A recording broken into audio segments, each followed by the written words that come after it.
Welcome friends, आज के video में हम देखेंगे एसएससी जीडी एग्जाम 2026 जो चल रहा है उसके एग्जाम पैटर्न के आधार पर क्वेश्चन।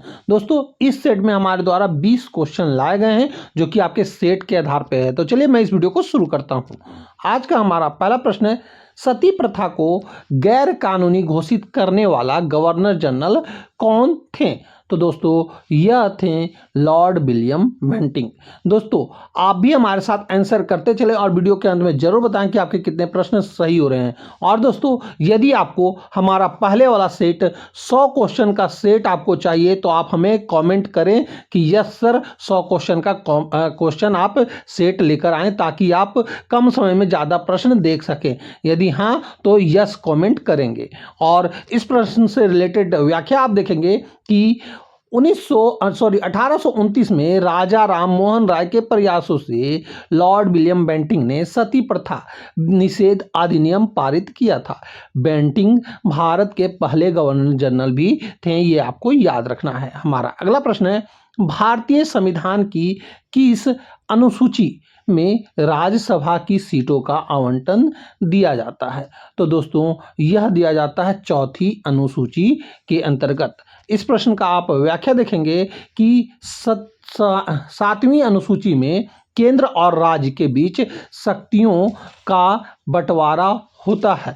दूसरी अनुसूची में वेतन और तीसरे में शपथ का वर्णन होता है। ये आपके एग्जाम के लिए काफ़ी महत्वपूर्ण व्याख्या है, इसलिए इसे आप नोट कर लेंगे। हमारा अगला प्रश्न है कि प्रकाश वर्ष किसका मात्रक होता है? तो दोस्तों, प्रकाश वर्ष जो मात्रक होता है यह दूरी का मात्रक होता है। इस प्रश्न का आप व्याख्या देखेंगे कि एक वर्ष में प्रकाश द्वारा तय की गई कुल दूरी को प्रकाश वर्ष कहते हैं। इसका उपयोग खगोलीय पिंडों, तारों, ग्रहों के बीच की दूरी मापने के लिए किया जाता है। हमारा अगला प्रश्न है, कोशिका के भीतर प्रोटीन का संश्लेषण कहाँ होता है? तो कोशिका के भीतर प्रोटीन का संश्लेषण होता है दोस्तों राइबोसोम में। इस प्रश्न का आप व्याख्या देखेंगे जो कि आपके एग्जाम के लिए काफ़ी महत्वपूर्ण है। राइबोसोम को प्रोटीन की फैक्ट्री कहा जाता है, ये आपको याद रखना है और यह एग्जाम में 100% पूछा जाएगा। ये कोशिका का द्रव या अंतर्जलिका यानी ER की सतह पर पाया जाता है, ये आपको याद रखना है। ये क्वेश्चन एग्जाम के लिए काफी महत्वपूर्ण है। सांची का स्तूप किसने बनवाया था? तो दोस्तों, सांची का स्तूप बनाया गया था अशोक के द्वारा। इस प्रश्न का आप व्याख्या देखेंगे कि मध्य प्रदेश के रायसेन जिले में स्थित यह स्तूप बौद्ध धर्म का एक महान स्मारक है। अशोक ने बौद्ध धर्म के प्रचार के लिए इसका निर्माण करवाया था। हमारा अगला प्रश्न है कि नाबार्ड की स्थापना किस वर्ष हुई थी? तो दोस्तों, नाबार्ड की स्थापना जो हुई थी यह सन 1982 में हुआ था। और इससे रिलेटेड व्याख्या आप देखेंगे कि इसका पूर्ण रूप होता है national bank for agriculture and rural development. ये आपको नाबार्ड का फुल फॉर्म है। यह ग्रामीण क्षेत्रों में ऋण और विकास का प्रमुख बैंक है। इसका मुख्यालय मुंबई है, ये आपको याद रखना है। काफ़ी बार यह क्वेश्चन पूछा जाता है कि नाबार्ड का मुख्यालय कहाँ है, तो मुंबई में है। रक्त का थक्का जमने के लिए कौन सा खनिज आवश्यक है? तो दोस्तों, रक्त का थक्का जमने के लिए कैल्शियम की आवश्यकता होती है, यानी कि ऑप्शन नंबर सी इस प्रश्न का सही उत्तर हो जाएगा। यहाँ पे इस प्रश्न का आप व्याख्या देखेंगे कि विटामिन के साथ साथ कैल्शियम आयन भी रक्त का थक्का जमने की प्रक्रिया में बहुत महत्वपूर्ण भूमिका निभाते हैं। हमारा अगला प्रश्न है कि अनुच्छेद 360 के तहत पहली बार वित्तीय आपातकाल भारत में कब लागू किया गया था? तो दोस्तों, यह लागू किया गया था कभी नहीं। ये आपको याद रखना है कि अभी तक भारत में वित्तीय आपातकाल नहीं लागू हुआ है, ये आपको याद रखना है। यहाँ पे व्याख्या देखेंगे कि भारत में अब तक एक भी बार वित्तीय आपातकाल नहीं लगाया गया है। 1991 में आर्थिक संकट के दौरान इसे नहीं लगाया गया था, ये भी आपको याद रखना है। हमारा अगला प्रश्न है कि ध्वनि की तीव्रता मापने की इकाई क्या है? तो ध्वनि की तीव्रता मापने की इकाई डेसिबल होता है। इस प्रश्न का आप व्याख्या देखेंगे कि हर्ट्ज यानी आवृत्ति का मात्रक है, ये आपको याद रखना है, और पास्कल दाब का मात्रक है, और कैंडेला ज्योति तीव्रता का मात्रक है। ये तीनों आपके जो मात्रक हैं ये आपके एग्जाम के लिए काफ़ी महत्वपूर्ण है। 100% ये आपके एग्जाम में पूछा जाएगा। हमारा अगला प्रश्न है कि बक्सर का युद्ध किस वर्ष लड़ा गया था? तो दोस्तों बक्सर का युद्ध जो है यह 1764 में लड़ा गया था, ये आपको याद रखना है। इसी तरह का आपको पानीपत का पहला युद्ध, पानीपत का दूसरा युद्ध, तालीकोटा का युद्ध, हल्दी घाटी का युद्ध, ये सारे युद्ध आपको याद रखने हैं क्योंकि इससे काफ़ी प्रश्न आपके एग्जाम में पूछे जा सकते हैं। यह युद्ध अंग्रेजों और मीर कासिम शुजाउद्दौला तथा शाह आलम द्वितीय की संयुक्त सेना के बीच हुआ था। अंग्रेजों की जीत ने भारत में उनके शासन को मजबूत प्रदान किया था, ये आपको याद रखना है बक्सर के युद्ध के समय। हमारा अगला प्रश्न है सौर मंडल का सबसे छोटा ग्रह कौन सा है? तो दोस्तों सौर मंडल का सबसे छोटा ग्रह बुध है यानी मरकरी है। इस प्रश्न का आप व्याख्या देखेंगे कि बुध सूर्य के सबसे निकट है और सौर मंडल का सबसे छोटा ग्रह है, इसका कोई उपग्रह नहीं है, ये भी आपको याद रखना है। हमारा अगला प्रश्न है विद्युत हीटर की कुंडली किस धातु की बनी होती है? तो दोस्तों विद्युत हीटर की कुंडली जो बनी होती है यह नाइक्रोम की बनी होती है, यानी ऑप्शन नंबर सी।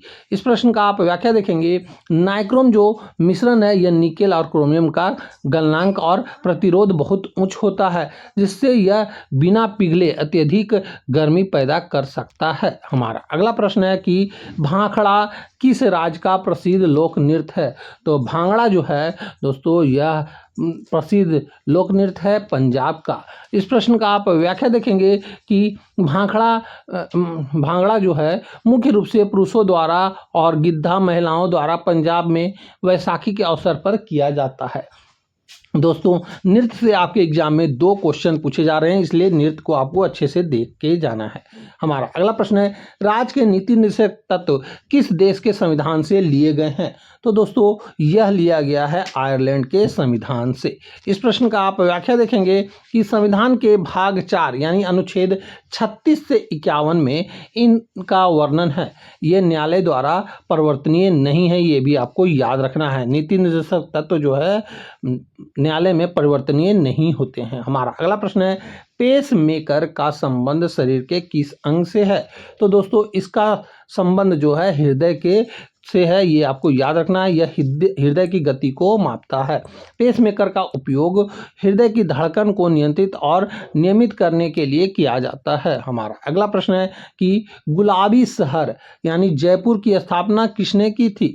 तो गुलाबी शहर जो है पिंक सिटी, इसकी स्थापना किया गया था सवाई जयसिंह द्वितीय के द्वारा। इस प्रश्न का आप व्याख्या देखेंगे कि 1727 में जयपुर की स्थापना हुई थी। इसके वास्तुकार विद्याधर भट्टाचार्य थे, ये आपको याद रखना है और यह क्वेश्चन आपके एग्जाम में काफ़ी बार पूछा गया है। हमारा अगला प्रश्न है अनुच्छेद 17 क्या है? तो दोस्तों अनुच्छेद 17 जो है यह छुआछात यानी अस्पृश्यता का अंत से संबंधित है, यानी ऑप्शन नंबर बी। इस प्रश्न का आप व्याख्या देखेंगे कि यह एक बहुत महत्वपूर्ण अनुच्छेद है जो किसी भी रूप में छुआछात को प्रतिबंधित और दंडनीय अपराध बनाता है। दोस्तों यह क्वेश्चन आपके एग्जाम में पूछा भी गया है और बार बार पूछा जाता है, इसलिए इसे आप वेरी इंपॉर्टेंट लगा लेंगे। हमारा अगला प्रश्न है लाफिंग गैस का रासायनिक सूत्र क्या है? तो दोस्तों लाफिंग गैस का रासायनिक सूत्र होता है N2O यानी नाइट्रस ऑक्साइड, इसे कहा जाता है। इस प्रश्न का आप व्याख्या देखेंगे इसे सूंघने पर हंसी आती है और इसका उपयोग दंत चिकित्सा में एनेस्थीसिया के रूप में किया जाता है, ये आपको याद रखना है। हमारा अगला प्रश्न है ओणम किस राज्य का प्रमुख त्यौहार है? तो ओणम जो है दोस्तों यह मुख्य रूप से केरल का मुख्य त्यौहार है और इसका ट्रिक से आप याद रखेंगे कि ओ से ओणम हो जाएगा, के से केरल, इस तरह आप ट्रिक से भी इसे याद रख सकते हैं। इसका व्याख्या देखेंगे यह राजा महाबली की याद में मनाया जाने वाला फसल उत्सव है। हमारा अगला प्रश्न है कि भारत की प्रथम महिला राष्ट्रपति कौन थी? तो दोस्तों भारत की प्रथम महिला राष्ट्रपति जो थी वह थी प्रतिभा पाटिल।